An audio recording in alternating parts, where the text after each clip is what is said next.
24 घंटे होते हैं, आप 1 घड़ी 24 मिनट हमें प्रभु को दे, तो उसमें तर्क होने कि बस में चलते हुए कर ले, कार्य करते।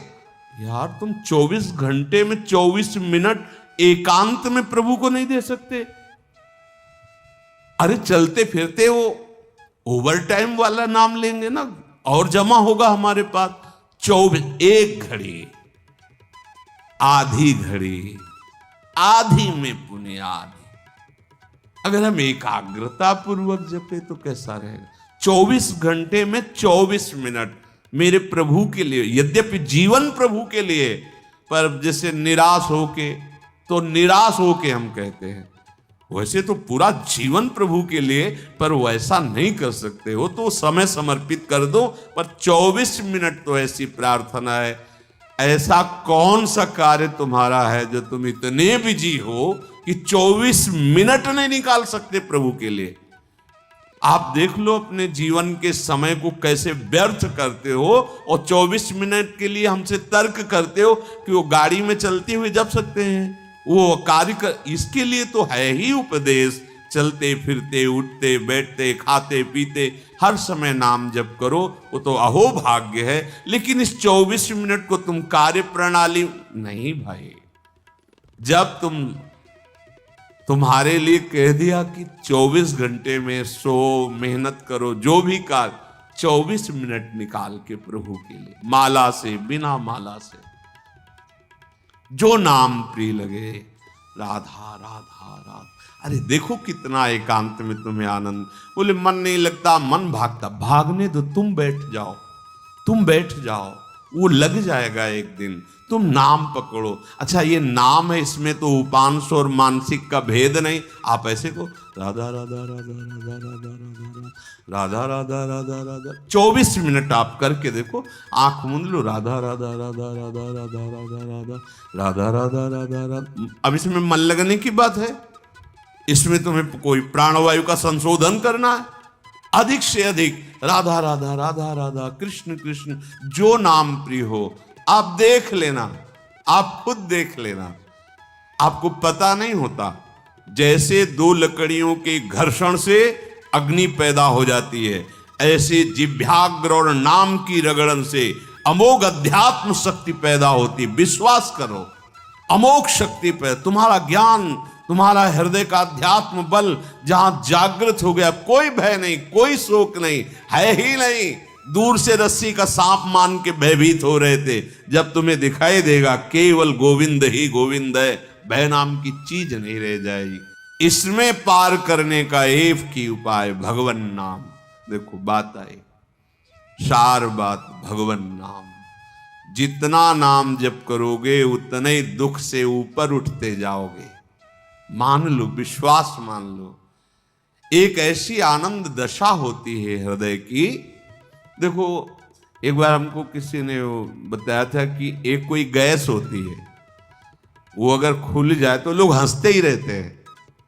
ओ है, हाँ, जो हम तो कह नहीं पाए कि फ्लैपिंग क्या है, ऐसे गैस है, लाफिंग, हमने समझा फ्लैपिंग वो हंसी वाली। एक गैस में इतनी ताकत है कि कोई कितना भी डिप्रेशन में वो हंसता ही रहेगा, गैस में। भगवान के नाम में इतनी ताकत नहीं कि हर दुख मिटा के तुम्हें आनंद में रख। सोचो, प्रकृति की एक गैस है, प्रकृति की एक औषधि जो बेहोश करके अंग काट दे तो भी पता ना चले। भगवान के नाम में, धन्वंतरी जी ने कहा, सब औषधियों का शोध करने पर पता चला भगवान नाम में जितनी रोग निवारण, दुख निवृत्ति, शोक निवृत्ति सामर्थ्य उतनी किसी औषधि में नहीं। धन्वंतरी जी के वचन।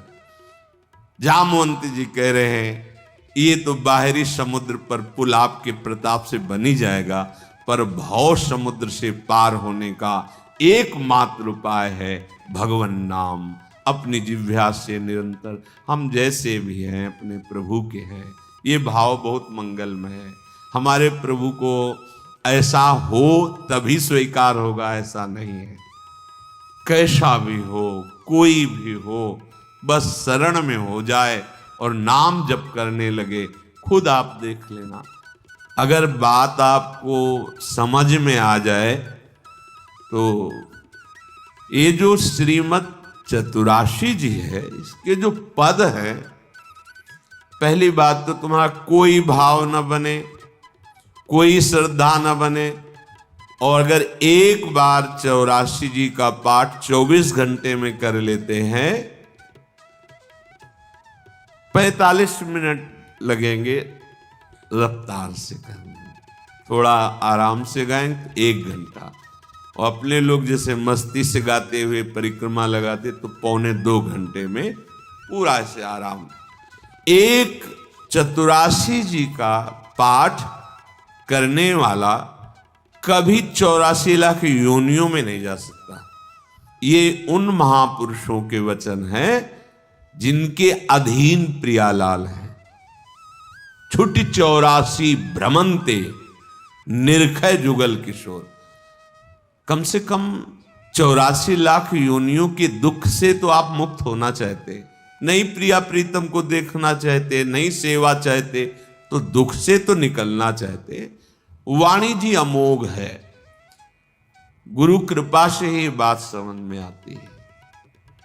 अगर चतुराशी जी के किसी भी पद को आप कंठस्थ कर ले, कोई एक पद, और उसी को 100 बार 200 बार अंदर अंदर गुनगुनाइए, फिर आप देखिए कैसे आपका हृदय निर्मल होता है, कितनी जल्दी आपके अंदर भागवतिक सद्गुण आते हैं। और आप कीजिए, घंटों चलते हुए प्रपंच की वार्ता कर लेंगे, पद नहीं गुनगुनाएंगे। व्यर्थ में बैठे मन कल्पना में घूम रहा है, उसको डांट करके नाम में नहीं लगाएंगे। देखो, अगर सुख प्राप्त करना, इसीलिए हम प्रायः आपसे प्रार्थना करते रहते हैं कि ये आशीर्वाद, ये कोई कृपा या कोई पदार्थ दे दे, इस भ्रम में मत रहना। ऐसे ऐसे महापुरुषों के दर्शन हुए हैं जो गुरु कृपा से, इष्ट कृपा से ही केवल उनका दर्शन हो सकता। दिगंबर, शरीर की शुद्ध नहीं, खान पान की, जहां पैर नहीं रख सकते हो ऐसी तपती हुई बालू, उसमें दिगंबर पड़े हैं, ब्रह्मानंद में मगन। आप जब तक अपने आप को सतमार्ग में नहीं लाएंगे, भजन में नहीं लाएंगे, असत मार्ग को त्यागेंगे, कोई सुखी नहीं कर सकता, कोई सुखी नहीं कर सकता। ये बात अंदर बैठा लो। कौन काहू के सुख दुख कर दाता, निज कृत कर्म भोग सुन भ्राता। इसलिए शरीरम से वृंदावन भुवि सदा स्थापे, मनः सदा पार्श्वे वृंदावन रसिकयोर न्यस्य भजने। आहा, जो युगल सरकार के भजन में रसिक जन डूबे हुए हैं, मन उनकी आज्ञा में दे दीजिए। अर्थात जैसा वो उपदेश करते हैं वैसे ही मन को चलाइए, तो न्यस्य भजने, वो भजन में समर्पित हो जाएगा।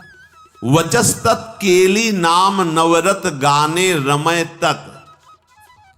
वाणी से उनकी केली रस का गान, बड़ा सुख मिलता है। श्यामा श्याम को सबसे बड़ा सुख मिलता है जब उनकी लीला का वो गायन करके सुनाते हो।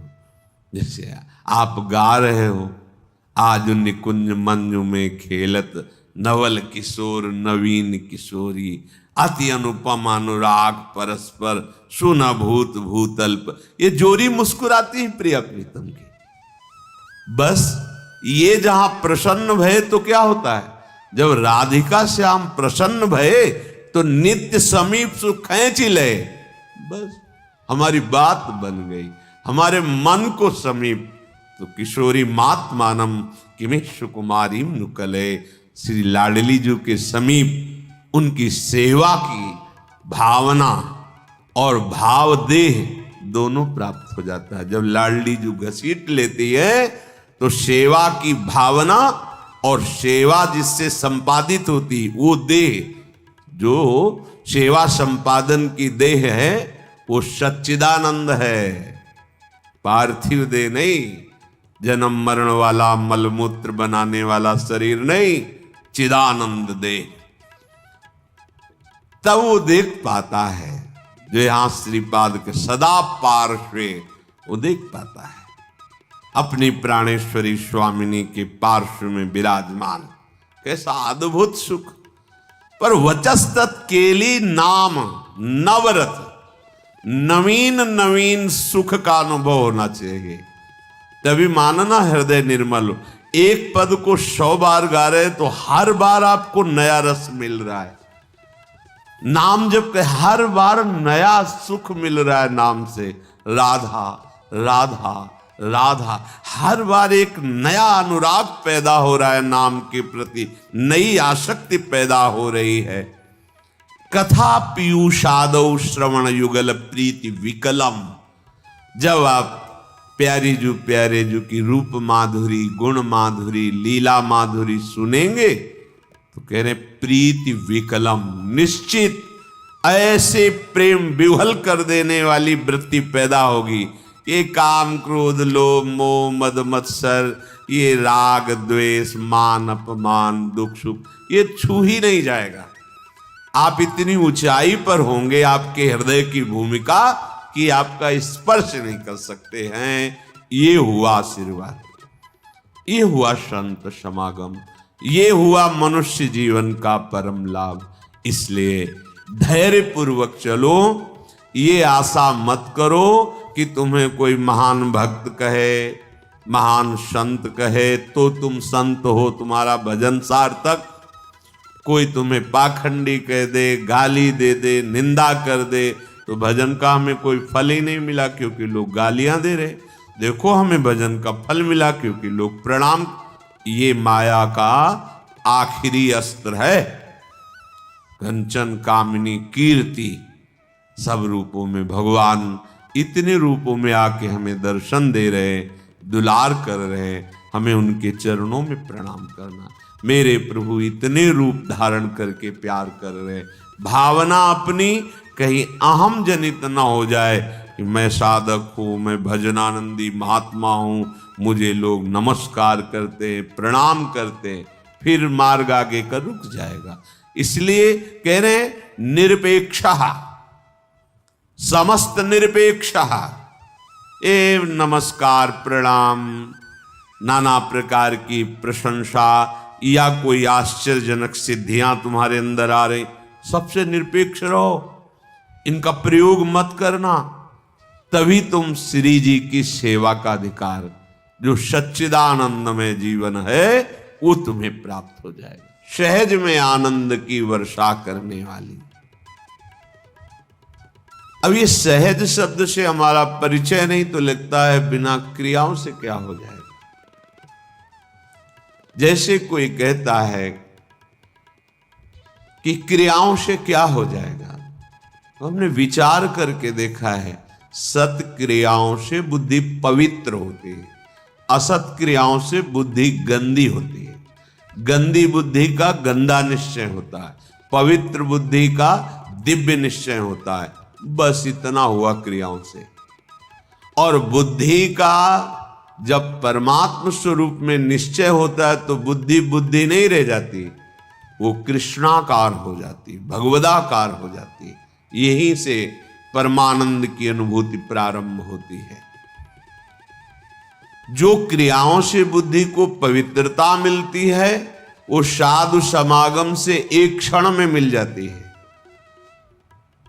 विश्वसनीय श्रद्धावान एक क्षण में अपनी बुद्धि को उतना पावन कर लेता है, जो बहुत वर्षों तक तीर्थ और सत्क्रियाएं की जाए तब बुद्धि पवित्र होती, वो साधु समागम से एक क्षण। इसीलिए व्रतानि यज्ञ छंदांसि तीर्था नियमा यमाः यथा वरुंधेत सत्संगा सर्वसंगोपहो हिमाम। सत्संग के बराबर किसी को नहीं रखा गया।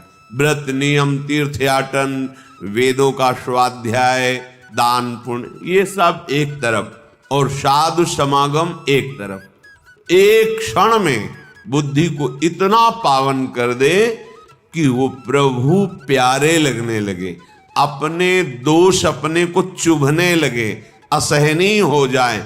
ये साधु समागम का ये आशीर्वाद है, ये कृपा है, ये फल है, मांगने की जरूरत नहीं है। आप श्रद्धा विश्वास पूर्वक साधु समागम करें तो ये आपके अंदर आने लगेगा। ये जो हमारे अंदर क्षोभ पैदा होता है किसी भी विषय से, ये अज्ञान से होता है, ये किसी के आशीर्वाद से नहीं मिटेगा। बड़ा आश्चर्य लगता है कि समझते नहीं। आप आशीर्वाद दे दो हमारा मन शांत हो जाए, कोई आशीर्वाद नहीं है। भ्रम में मत फंसना, बात समझना पड़ेगा। आपको विवेक के द्वारा आपको अपनी बात काटनी पड़ेगी, तब आपको शांति मिलेगी।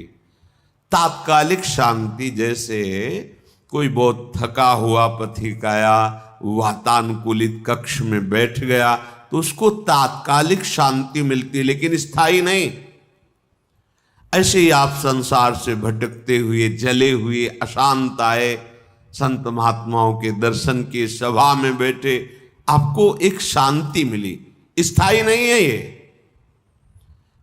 स्थायी तब होगी जब उनकी बात मानकर आप अपनी बुद्धि को उस मार्ग में चलाएंगे। ये प्रभाव तात्कालिक है।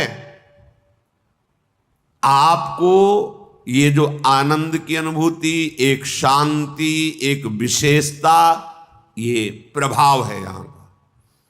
लेकिन ये प्रभाव स्थायी बना रहे असंभव, क्योंकि त्रिगुणों का चक्र चलता रहता है, सतोगुण रजोगुण तमोगुण, ये हृदय में चलता रहता है। जब तक आप उपासना के द्वारा त्रिगुणातीत नहीं हो जाते तब तक ये प्रभाव स्थायी मत मानना। आंसू आ सकते हैं, रोमांच हो सकता है, तो प्रेम लक्षणा भक्ति थोड़ी हो सकती है। वो तात्कालिक सतोगुण का प्रभाव है आपके यहाँ। ऐसे वायुमंडल में बैठे हैं कि आपको भागवतिक आनंद की अनुभूति होगी। इसे स्थायी बनाना है तो जो उपदेश है उनको जीवन में धारण करना है।